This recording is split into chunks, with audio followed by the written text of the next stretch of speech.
In a world brimming with complexity, few creatures embody harmony like the honeybee.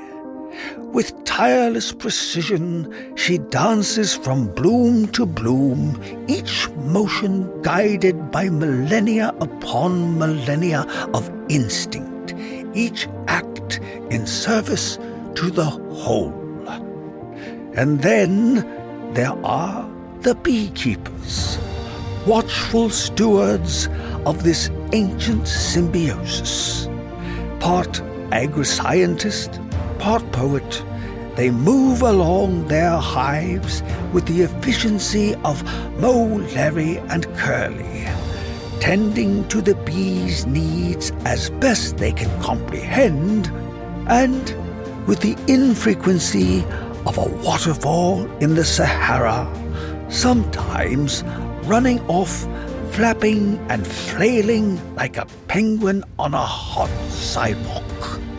This is their journey.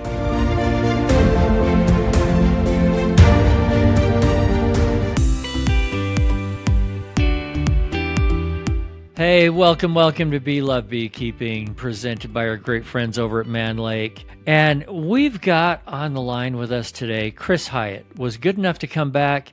We had him last year. And before we jump into everything, for those that don't know Chris, well, most people in beekeeping do know Chris, but Chris, say hello and give us a little bit about your background and what you do. Sure. Chris Hyatt, past president of the American Honey Producers Association and pretty much lifetime beekeeper. My dad started our company like 58 years ago, and I've got 4 other brothers along with me that we run our 18,000 hives between North Dakota, California, and Washington. Been part of the leadership of American Honey Producers for about 13 years, executive board, and then went through vice president, president, now past president. So I'm still on the board for a little while longer. No, it's just been fun learning and fun going to DC and helping serve, and just, met so many good friends, and it's just been a fun ride. Well, we appreciate you. We need people like you that are willing to do that kind of legwork. We really, really appreciate it. And thanks for coming on the show again. You were on about a year ago, and we had just started to get some numbers on how bad the winter bee die-off was. I want to talk about that just a little bit first, and then we're going to get on some positive things talking about this year and some of that. But as a commercial beekeeper, with what happened last winter, give me an idea of where your company came out and other commercial beekeepers that you saw. Well, that's a good question, Eric. Unfortunately for us, we were well below the national average at whatever, 62%. I had some of my friends that had some of their worst losses on record. Even like the famous Randy Oliver that writes for the American Bee Journal, him and his sons had high losses. So it just seems like no matter what you do, the varroa virus complex will get you eventually. And I know there's a lot of variables between the amitraz resistance and where you're running and how you manage your bees. But talking with Zach Lamas and all those guys that are involved in the sampling when all this happened last winter, people pointed to amitraz resistant mites at the beginning, but it's pretty complex, and a lot of it, is got to be associated with the viruses, maybe some pesticide pressure, but yeah, it's a complex mess, and sometimes you do the best you can, and still you'll have problems, even if you go to the sheds for the winter or if you're even outside for the winter. So there's just so many variables. Well, I was hoping you'd have some kind of clear answer, but wow. No, still kind of don't know. I mean, it just seems like there's some friends I put bees in here in the almonds for. It's like 3-4 years straight, great bees. And last year they didn't have any bees for me to put in. They had such high losses, and nothing had changed on their part. So yeah, it's tough to say. Well, that's why I wondered how important the amitraz resistance was in this whole formula. Because a lot of people just don't do anything different. And unfortunately, sometimes we need to. Right. Well, yeah, we mix it up. And a lot of the friends that I know, they all mix it up. They're using oxalic, they're using formic, they're using Apiguard, other things. But still, the number one is amitraz to keep, especially in the fall, to have the quick knockdown. There's like Vetapharma's reformulating their treatment of amitraz to have more of a knockdown. And there's some new things coming online that we're excited about, but it's still by far amitraz is, what's carrying and keeping us in business. Based on what happened this past year, now that we're in 2026, I can call it last year, did beekeepers do anything different going towards this fall and winter? I do know that some of my friends didn't get their numbers back up to their high colony number because it was just too hard. And you can only split so many, you can only make so many nukes out of your good hives. Plus it's expensive to buy packages or buy other people's hives. Management style, I do know there's more mite treatments. I've heard more oxalic acid glycerin use multiple times during the year with the pads. Yeah, just trying to change it up and do more monitoring. Like the old Be Informed Partnership guys are out monitoring more, or employees are more than they had in the past. So I think those that had higher losses are even seeking, to have more control and more monitoring of the mites. So what is the feeling? Is it optimistic, pessimistic, somewhere in between? Well, the two conventions, the last two I went to, American Honey Producers and California State Beekeeping, it was kind of depressing, I guess, just because of the high losses, low honey price. There was some good news on the almond side that the price of almonds is going up, and I do know some guys are charging more for pollination because there was a shortage last year for pollination. That's kind of another funny topic, is that some of the almond growers are saying, hey, you had this record high loss, but we still are going to have this 2.6 billion pound crop, which is their estimate was way off. Some said 3 billion, 2.9 billion, which, yeah, they had beautiful weather last year. That was probably the most important factor, because I do know there was hives out there that were weaker than normal, but the beautiful weather, one hive per acre can do it. But on a rainy year with bad weather, you got to have multiple hives per acre. So it could have been way worse for the almond growers, but they had beautiful weather with probably weaker hives. And I know there was some orchards that were lacking hives, because I put some in for a friend, way past bloom, that had no bees in it. So I was putting the very last remainder of my hives just in the dead center of this big, huge 400 acre block of almonds. So they had something out there. So it almost sounds like the growers are saying, hey, we had less bees and that was okay, so maybe we don't need as many bees in the future? Is that part of the economics? Well, some are saying that, but the more seasoned, experienced growers know they had beautiful flight time. And if they didn't have that, they would have been in trouble. And that's why a lot of guys, it's a cheap insurance policy, if you want to put it that way, to have 2-3 hives per acre to make sure you have the hives needed to pollinate that crop. Yeah, that totally makes sense. Give me an idea of what's the buzz out there. How are people feeling? Pretty good about this upcoming almond season. I did hear in North Dakota that there were some guys that still had high mites in September, end of September, couldn't quite get them under control. There's some consolidation in the business. Some big beekeepers selling out. One went to private equity firm. So there's some consolidation, some other guys buying other guys out, which you do get usually, when prices are low and people want to get out and they're tired of it. There's some optimism, I think, with some of the things going with the dumping suit. There's things I can't talk about, attorney-client privilege, but there's some things in the works that'll hopefully help with the honey price getting it up this year. And then there's a big push.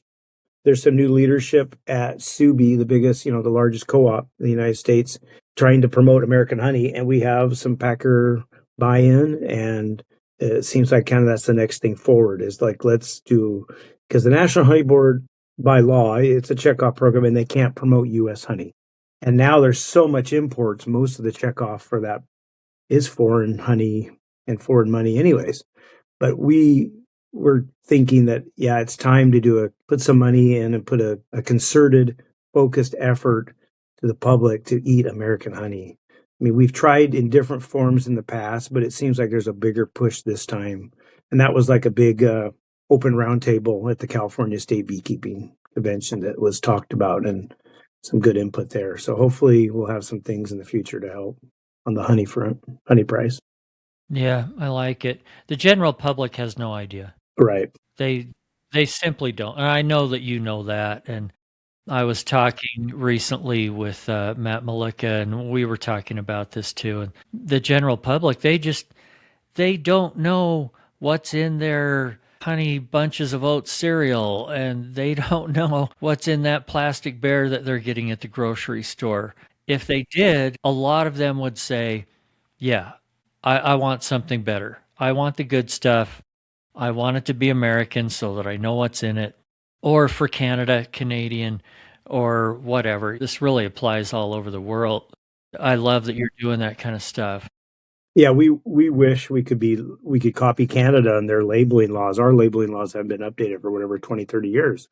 That USDA grade A doesn't mean anything. Everyone's looking the price on the shelf. They're not looking somewhere stamped on the side. There you see country of origin, Argentina, Vietnam, India, Brazil, whatever. We would love to have some teeth behind that.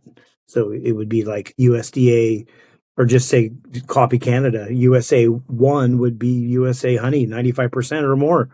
And if it's below that, it's USA 2 or just number 1 without the USA in it. So it can be more obvious. But we're optimistic that Greg Stubbe from Florida, we got that bill, the Honey Integrity Act, that we can get some things done to help right the ship, I guess you could say, get some legislation that'll help beekeepers and mainly get the honey price up. So that was kind of a big success for the honey producers this year, is getting that bill through and partnering with Senator Tuberville from Alabama. I mean, that was there's some good things, I guess you could say, on the horizon on testing, and hopefully FDA getting access to packers, what they're testing and looking. It's a little more oversight, basically, is what we're looking for. There's very few industries that want more federal oversight. Well, we're one of them. I mean, it's so many hundreds of millions of pounds of honey coming in, and we just don't think all that sticky stuff is legit. Some of it is, especially in the industrial market. We feel pretty confident stuff on the shelf, especially with the Costco recall a few years ago, that it wasn't the country they said it was, and they got sued.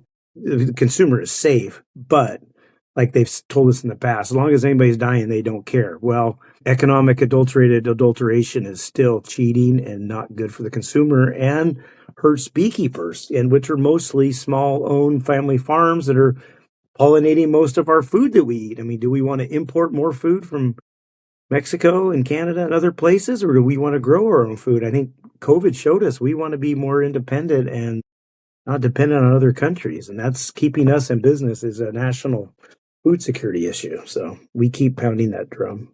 Amen to all of that. People want to know what's in their food. Yeah. I think more than ever, because people are afraid of all the bad stuff going into food.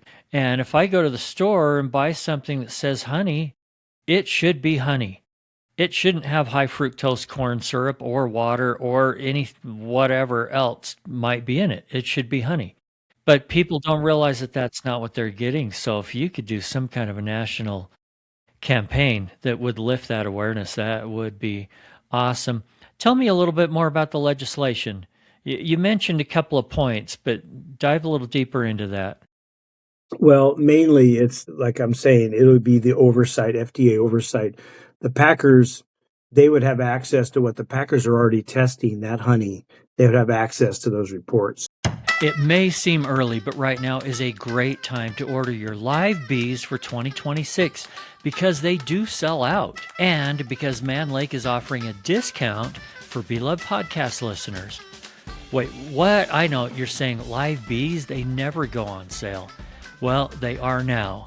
Click on over to Mann Lake, order your bees any variety, nukes or packages, and anything in the beginner essentials category.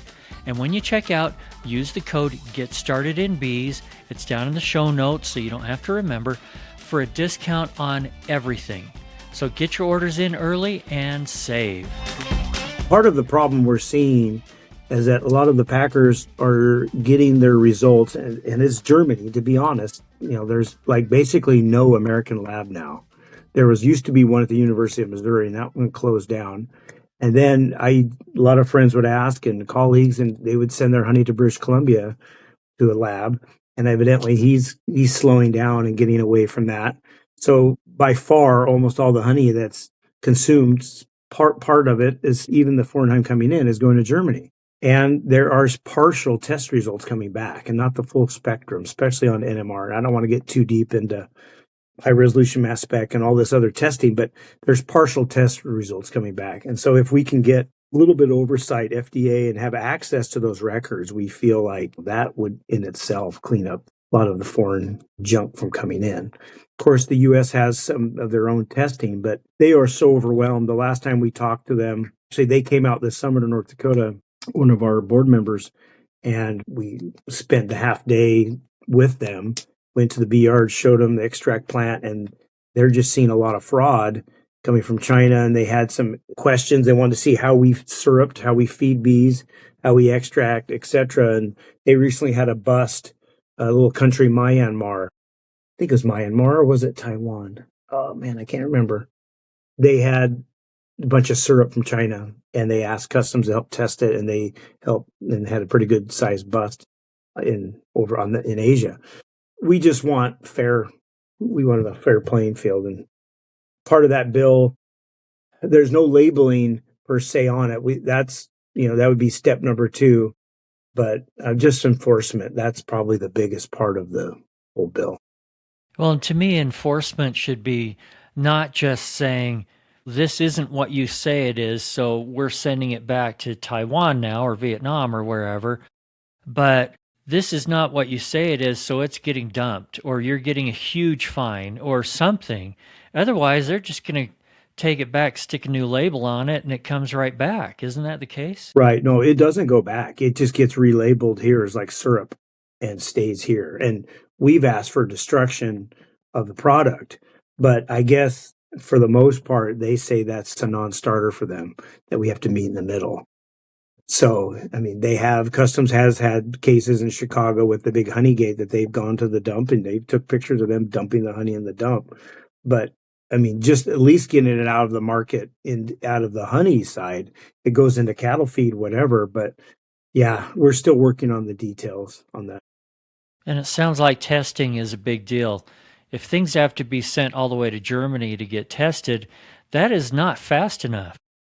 No, I mean, and it was a big point of discussion at Apimondia in Copenhagen that I went to in September.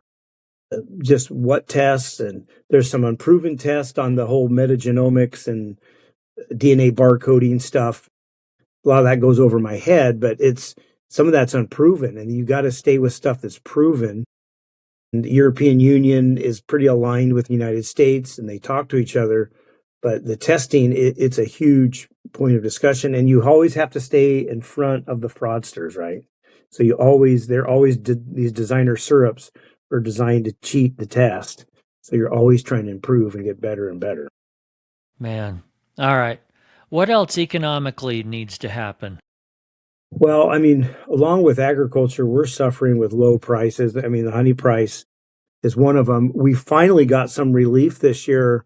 A lot of that probably is the Trump administration. The AEWR for our H-2A visa workers, it went down for the first time in over a decade or more, might be 15 years. I didn't look it up, and that's finally brought some relief because we're just like all the farmers I talked to in North Dakota, South Dakota. Corn, soy, wheat, really low producer prices, but everything else stays up. I mean, when you go to the grocery store, fertilizer's still up, fuel is still up, labor is record high. So all these things are up, but we're getting a really 20-year-old price. So that AEWR will help us to a small degree on the labor side, because in the past, our brand new workers that would come in would be making whatever, $19.70 or $20 an hour. You're trying to have a differential between your best guys that have been with you 5, 10, 15, 20 years and guys that can drive forklift, trucks, know bees better than other guys. But the gap was, it was artificially narrowed because of the high AEWR. So the alternative wage rate. So it's now we can get back to that bigger rate for your best guys that know the BRs, better beekeepers, can unload trucks, drive forklift, and your rookies can go back lower. So that'll help us, just the bottom line. So that was probably a good win this year. And then honestly, economic-wise, we had a really big win, ELAP, Eric Silva, our lobbyist for honey producers. That was also in the big, beautiful bill. some of the largest producers were not eligible if your income was above whatever 900,000. So now with that waiver, everybody can collect ELAP, which is fair. So, I mean, we probably will be approaching 100 million probably this year, ELAP payments. So that's helping people stay in business with these low honey prices and these huge hive losses. So that was a big win on the ELAP side. Well, we need the commercial beekeepers. Plain and simple. It's a huge part of our economy, our food supply, everything else. So, someone recently made a comment to me that I thought was very unfair and called commercial beekeepers just livestock handlers. And I said, maybe some are, but I also know some guys like Chris that I really think love honeybees and love what they do. Give me an idea of where you come from on all this. Yeah, I mean, I have a passion for it and I see the importance of it, of the food supply and being an important cog in the wheel to keep things going. But to some degree, yeah, we are livestock handlers, I guess you could say, but there's a lot more. I mean, it's not A plus B equals C, like, with the chicken, you have this much input, blah, blah, blah. Beekeeping is an art. It's so hard. I mean, there's experience of a lot of private equity buying beekeepers or almond growers buying beekeeping outfits and it being ran into the ground and bankrupt in 2-3 years. So new beekeepers need to apprentice and learn. It's a trade and it's a beautiful trade, but it definitely takes years to master. And I'm still not there yet. You look at some of these guys that I know that have ran bees for 40, 50 years and still have losses as many as they do. It's a lot of work. And even more, I had a good friend in Eastern Washington. I grew up and he was a farmer and a rancher. And he told my dad one time, that you beekeepers even put the dairymen to shame the way the hours you're working, and my dad grew up milking cows. Because it's late night hours moving bees and you got to work all day, get the bees ready to go into the next pollination set or pulling honey or run out of supers and there's not enough hours in the day. So yes, we're livestock, but it's more beautiful and it's a lot more nuanced, I guess, than just handling a cow or something. We're strategically moving the hives where we think they'll do the best and timing, pulling them out of places and into places in the right time. So, and just managing and trying to keep, these beautiful creatures alive. So, and they smell better than cows. Yeah, that's true. I like the smell of honey. Pulling honey, though, when you have to use Vigo, of course, a lot of people don't like that. Do you have any advice for hobby beekeepers out there? Always just don't walk away from it. I just hear story after story of friends of mine have a couple hives that just put it in the backyard and leave it alone.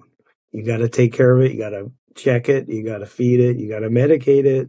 All these things. I mean, I was telling hobbyists the other day about pollen patties. They didn't know about pollen patties. And there's a lot of things to do, a lot of inputs to keep these hives healthy and alive, especially during the winter, that they had no idea. So I would just say, any hobbyist, you got to stay on top of it.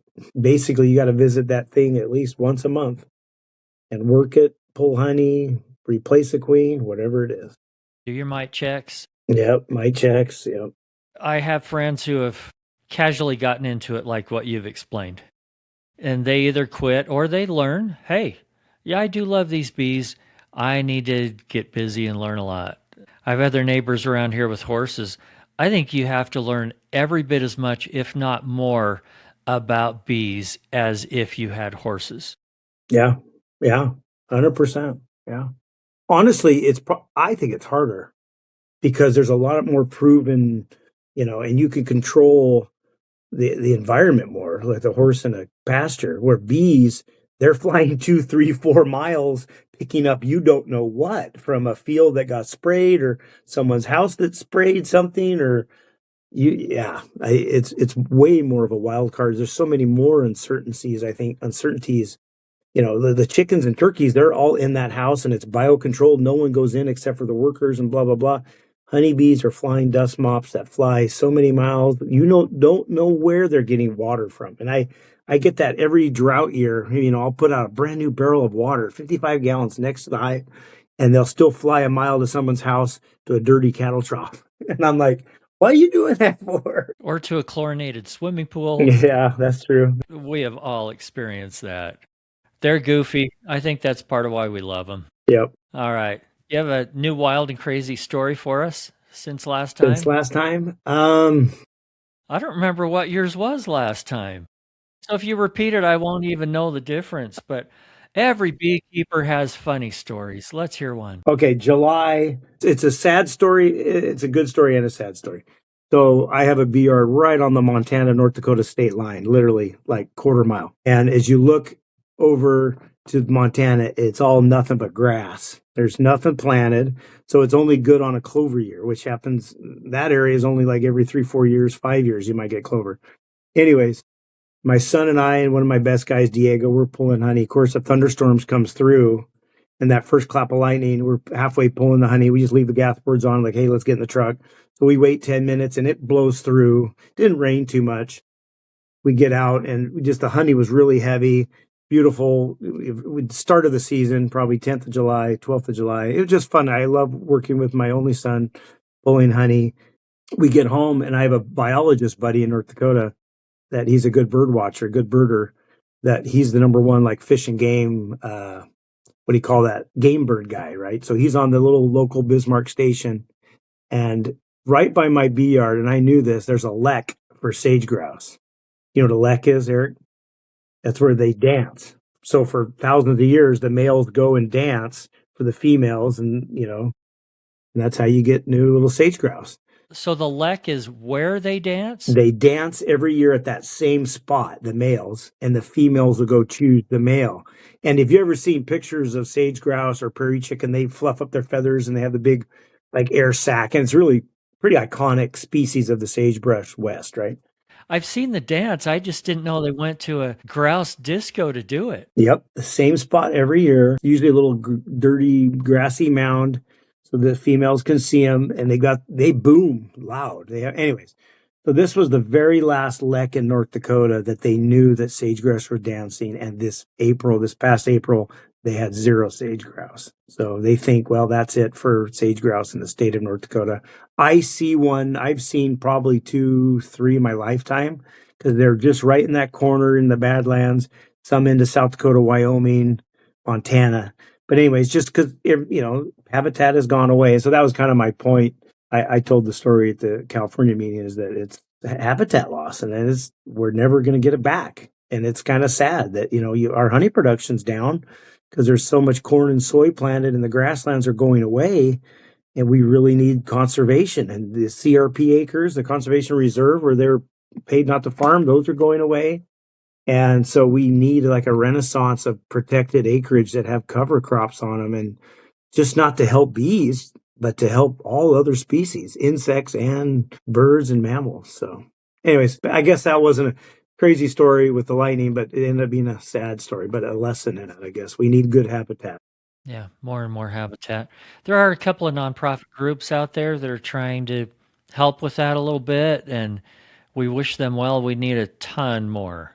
Oh yeah. They're getting at a few hundred or a few at the most 1,000 acres a year, and we need millions of acres, it sounds like. The honeybees are sort of the canary in the coal mine too. Yeah. If they're suffering, you can bet the grouse and other things that you don't even see are having some of the same problems. Hey, I won't keep you too much longer, but I do have one question that somebody asked me this morning, and I thought I had a brilliant answer for, but it probably wasn't. That is, out here in the western part of the United States, we have had a long, warm fall. Here in the mountains of Utah, we don't even have winter yet. How is that affecting the bees? And if it's hard on them, what can we do to help? Well, feed, number one. We saw the same thing in North Dakota this fall. We usually have, 440, 456 on a load, 432. A lot of them came down at 480, 512. So they'd eaten a lot of that stores we left for them because it was way above average, well into November. There was some 50s, a few 60s, usually down into the 20s and 30s. And so we've had to feed this winter a lot more than we have in the past. I would get out if I was, if you're in Utah or whatever in the Mountain West and you don't want your hive to starve, definitely go feed them because they'll be out flying. Even though there's nothing for them to do, they'll just use up they're just, instead of hibernating and staying in that nice cluster, they're out flying, using their calories and burning it up. So yeah, feed them. Well, and that's what we see. We've had a lot of days that it's in the mid to high 50s, even some low 60s. And this isn't just Utah. I've spoken with people in Montana and Colorado and a bunch of other states around here. And, the bees are flying around and they're coming back with nada. Yep. So they're just wasting it. Yeah. They're not only burning through their reserves, but I hope they're not wearing themselves out too much. Winter bees aren't really meant to be doing that, are they? Nope, they aren't. And so that's why you might have a smaller cluster coming out of winter. And yeah, my main concern is just don't let them starve. You're going to have to probably do more protein patties and more corn syrup to feed them. Feed. All right. Any other great wisdom you want to leave with us, Chris? No, be ready. We might have some letters we want from different states for our congressmen when we are ready to move the Honey Integrity Act forwards. But we'll get the word out. But yeah, we might need some grassroots supports. So that's something everybody can do, is support those kinds of things. Write the letters when they come up. It's the little things like that we can jump in and do. Hey, Chris, I really appreciate it. Oh, Eric, I was going to say one thing. On that Beltsville, Maryland lab, the Trump administration, that's one bad thing they've done. They want to close it down. And we've got pretty good support and a lot of letters in, and I've been on a bunch of the calls, trying to keep it open, because anytime you close a lab, less than half the people go relocate because they don't want to move. So that's our flagship bee lab, and they do the National Disease Survey. It's important. So anyways, I just want to kudos to those that wrote letters and helped on. We don't know yet, but yeah, on the Beltsville lab. Hopefully it'll still be there. Yeah, hope so. All right. Chris, I appreciate it. I'd love to have you back from time to time. Sorry I missed you at Epimondia. If I knew you were there, we could have gotten together. Yeah, sorry. I got that from a lot of people. I goofed off a couple of days too, because you're in a new country. You got to go see it. And with 8,000 to 10,000 people in that convention center, there's no way you're going to accidentally, or almost no way, go, oh, yeah, there's Chris over there. Yep. Anyway, thanks. Appreciate your time. Okay. Thanks, Eric. Thanks for joining us on Bee Love Beekeeping, presented by Mann Lake. If you like this content, I hope you'll share it with a friend. Follow and subscribe to this podcast, and even sign up for our newsletter at belovebeekeeping.com. Also, just a shout out to Vita Bee Health for their support. We appreciate them. Vita's Varroa control range of products includes Apistan, Apigard, and now Viroxan, extended release oxalic acid strips. Thanks, guys. And remember, if you're not just in it for the honey or the money, you're in it for the love. See you next week.